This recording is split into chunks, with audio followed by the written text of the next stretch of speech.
24 News. Merci de nous rejoindre pour ce rendez-vous. Voici les titres de cette édition. 78e Assemblée générale des Nations Unies, le dossier du Sahara occidental présent. Les soutiens à la cause sahraoui s'enchaînent. Un appel à reconnaître le droit inaliénable à l'autodétermination et à œuvrer pour la paix.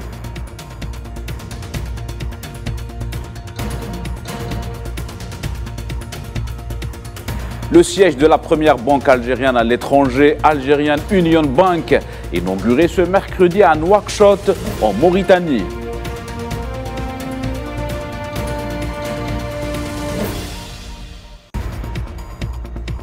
Dix jours après les inondations meurtrières, la ville de Derna se transforme en no man's land.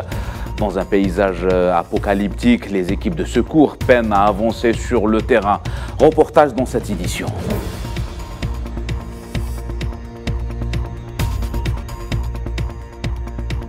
Les Palestiniens ont deuil, 6 nouveaux martyrs tombés suite à un raid de l'armée sioniste à Gaza, Jenin ou encore Ariha. Les morts sont enterrés, tristesse et révolte animent les populations.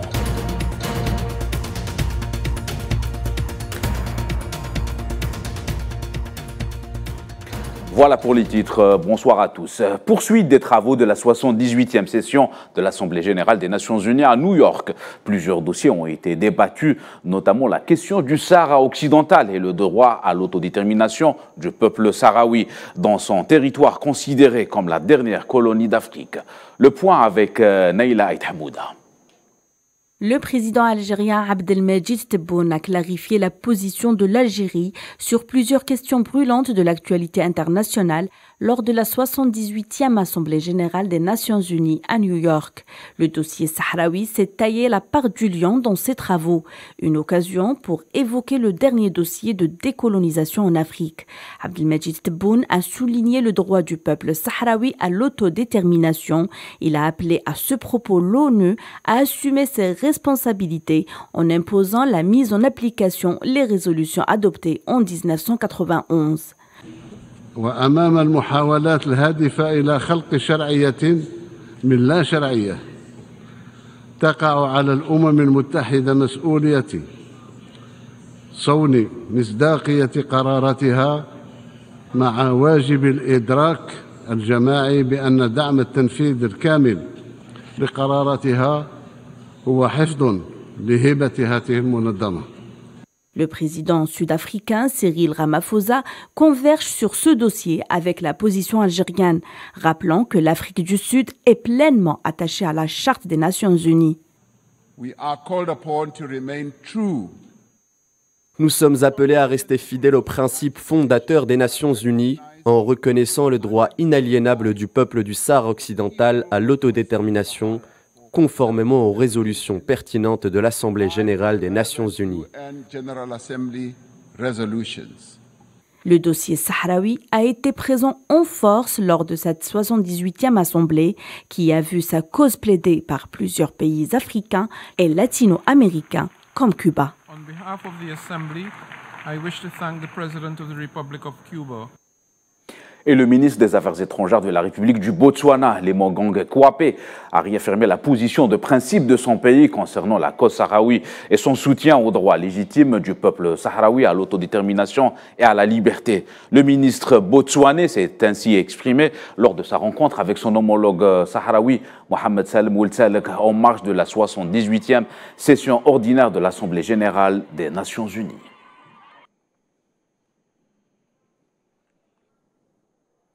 Lors de son allocution, le président algérien Abdelmajid Tebboune est revenu sur la nécessité de réformer les institutions des Nations unies afin de les rendre plus accessibles aux pays de la rive sud du globe. إن أي مسعى لتعزيز العمل الدولي المشترك يقتضي منا الاستجابة للنداءات المتزايدة بصورة إعطاء ديناميكية أكثر للنظام متعدد الأقطاب عبر إصلاح الأجهزة الرئيسية للمنظمة إصلاحاً شاملاً من شأنه أن يجعلها أكثر شفافية ويحقق التوازن الضروري ما بين الأجهزة الرئيسية ويكفل التوازن الجغرافي العادل. وعليه فإن تنشيط الدور المركزي للجمعية العامة للأمم المتحدة باعتباره الجهاز الوحيد المعبر بصدق عن تنوع مكونات المجموعة الدولية هو عامل جوهري في تعزيز المساواة بين الدول وتكريس أسس الديمقراطية الحقة. La question palestinienne était présente durant les travaux de l'Assemblée. Le président Tebboune a réitéré son appel pour l'instauration de la solution à deux États et la tenue d'une Assemblée générale consacrée à la question palestinienne. كما أدعو من هذا المنبر مجلس الأمن إلى إصدار قرار يؤكد بموجبه حماية الحل الدولتين التي يحظى بإجماع دولي ووقف الأعمال أحادية الجانب للسلطة القائمة على الاحتلال وعلى رأسها الأنشطة الاستيطانية في الأراضي الفلسطينية المحتلة،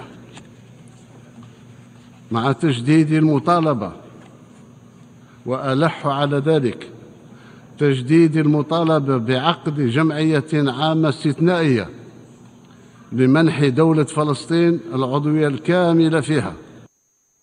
Le président algérien Abdelmadjid Tebboune a rappelé la position de l'Algérie concernant les développements au Niger suite au coup de force qu'a connu ce pays le 26 juillet dernier. بالنسبة لوضع المستجد في الجار النيجر فالجزائر تؤكد تمسكها بالعودة إلى النظام الدستوري بالطرق السلمية وتغليب الحلول السياسية والدبلوماسية واحترام متطلبات دولة القانون، وتدعو إلى توخي الحذر أمام نوايا التدخل العسكري الأجنبي لما له من عواقب خطيرة على أمن واستقرار النيجر والمنطقة كلها.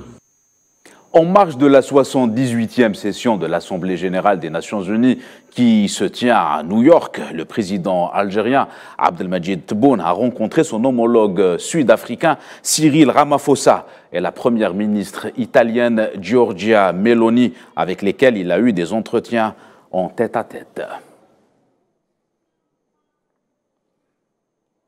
Et lors de son intervention aux travaux de l'Assemblée, le président sud-africain Cyril Ramaphosa est revenu sur le fait que les populations africaines assument le fardeau de l'industrialisation des pays du Nord, et ce, après des décennies de politique coloniale.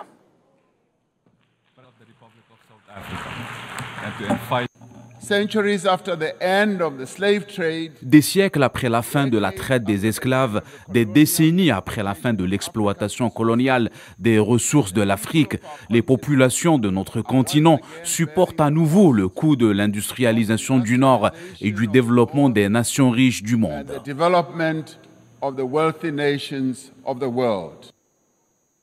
Algerian Union Bank est le nom de la première banque algérienne ouverte à l'étranger.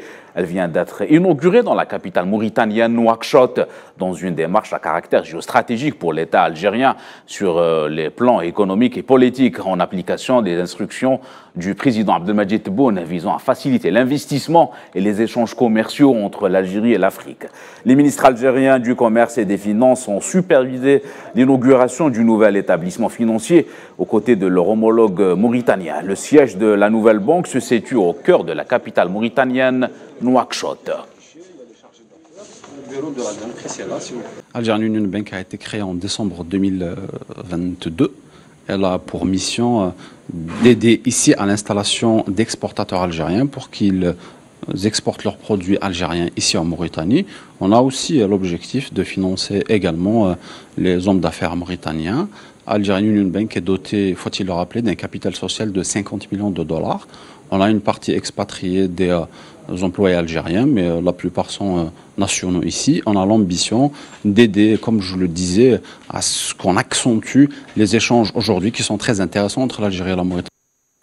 Pour le ministre des Finances algérien Aziz Faïd, l'ouverture de cette banque conjugue les efforts de l'Algérie pour une plus grande ouverture sur les relations continentales. L'inauguration de l'Algerian Union Bank témoigne de la volonté et de l'importance que porte l'Algérie, à sa tête le président Abdelmajid Tebboune, pour une plus grande ouverture de nos relations africaines, ainsi qu'une participation active et efficace, avec croissance et prospérité à la clé.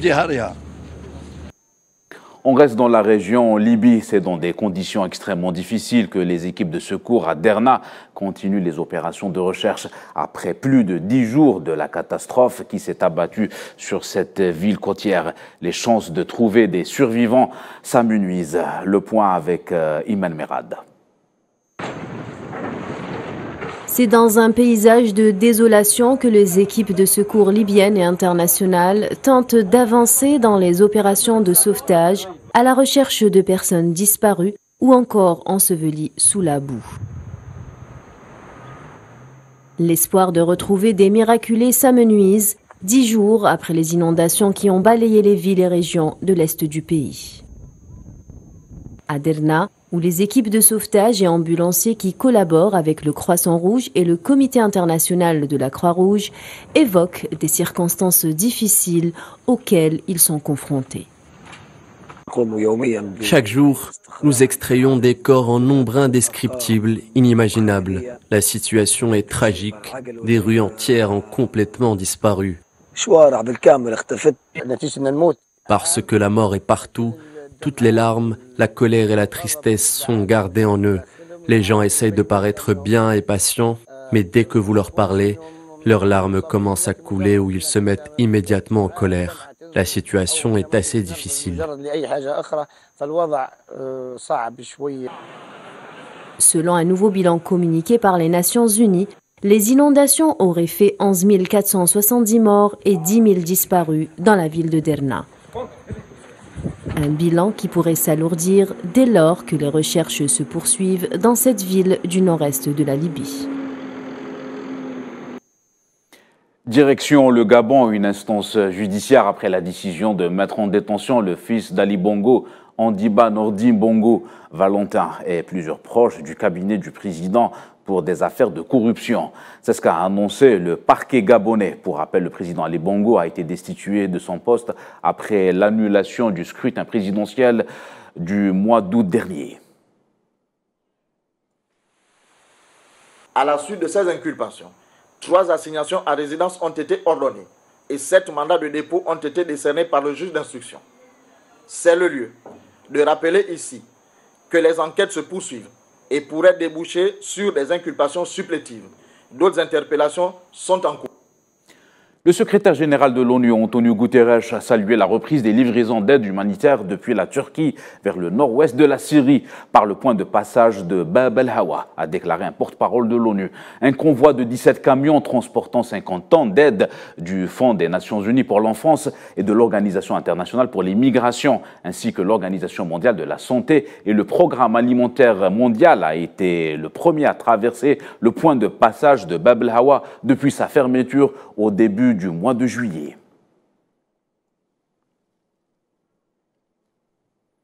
Dans les territoires occupés de la Palestine, les forces d'occupation ont pris d'assaut le camp de Aqbat Jaber pour procéder à des arrestations où des affrontements ont eu lieu avec des citoyens faisant des blessés par balles et provoquant des cas d'étouffement. Le Croissant Rouge local a rapporté qu'un jeune homme qui avait reçu une balle réelle dans la tête avait été transféré à l'hôpital lors de l'assaut du camp par les forces d'occupation où sa blessure a été qualifiée de grave.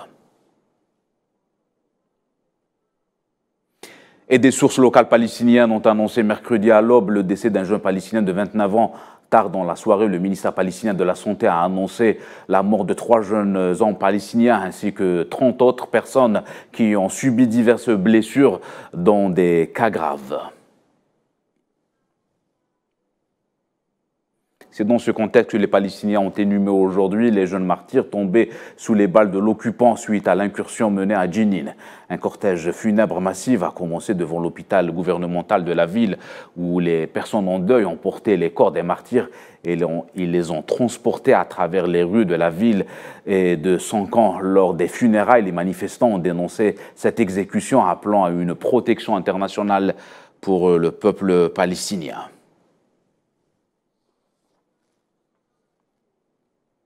Situation tendue autour de la région du Haut-Karabakh entre Bakou et Yerevan. Les manifestants arméniens se sont rassemblés devant le bâtiment du gouvernement arménien, exigeant au Premier ministre la protection de la population du Haut-Karabakh contre l'agression militaire de l'Azerbaïdjan. Dans ce registre, le Premier ministre arménien Nikol Pachinian a affirmé ce mercredi que son pays n'était pas impliqué dans la préparation du texte d'un accord de cessez-le-feu au Haut-Karabakh et que l'Arménie n'a plus de troupes dans cette région depuis le mois d'août 2021.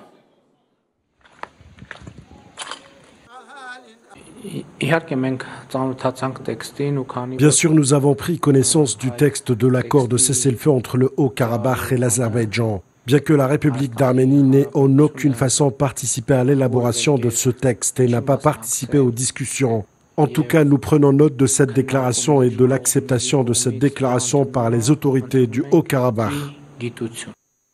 Sur le terrain, les soldats de maintien de la paix russes ont évacué plus de 2000 civils du Haut-Karabakh. C'est ce qu'a annoncé le ministère russe de la Défense et qui a publié des vidéos montrant des camions appartenant aux troupes russes circulant sur la route près de la ville d'Askeran. Le président russe Vladimir Poutine a affirmé que la Russie était en contact avec toutes les parties du conflit du Haut-Karabakh et que Moscou espère parvenir à un règlement pacifique de la situation dans cette région.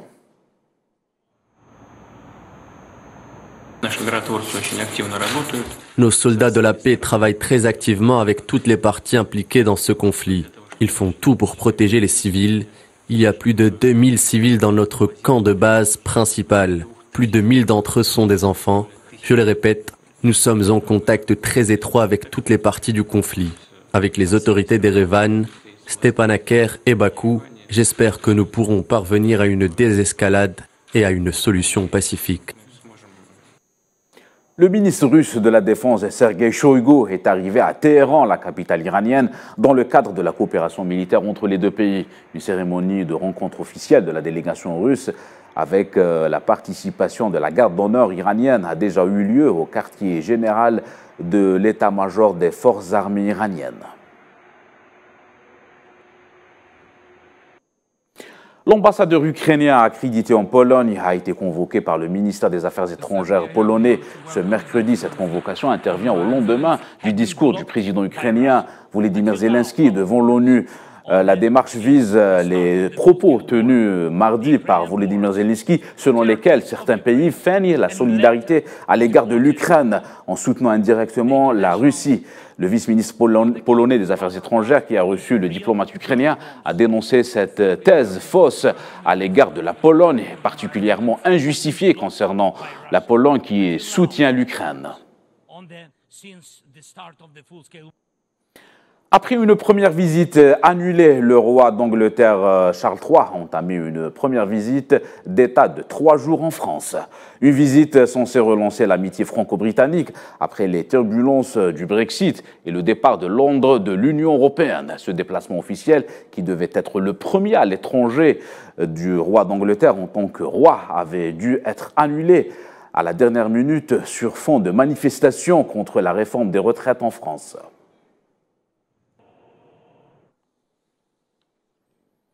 On reste en Europe. La présidente du Conseil italien, Giorgia Meloni, a considéré l'intervention des Nations Unies en matière de lutte contre l'immigration clandestine comme étant impérative. La présidente du Conseil a évoqué le besoin de conventions structurelles avec les pays de départ pour arrêter les opérations d'immigration clandestine et lutter d'une manière plus décisive contre la traite des personnes.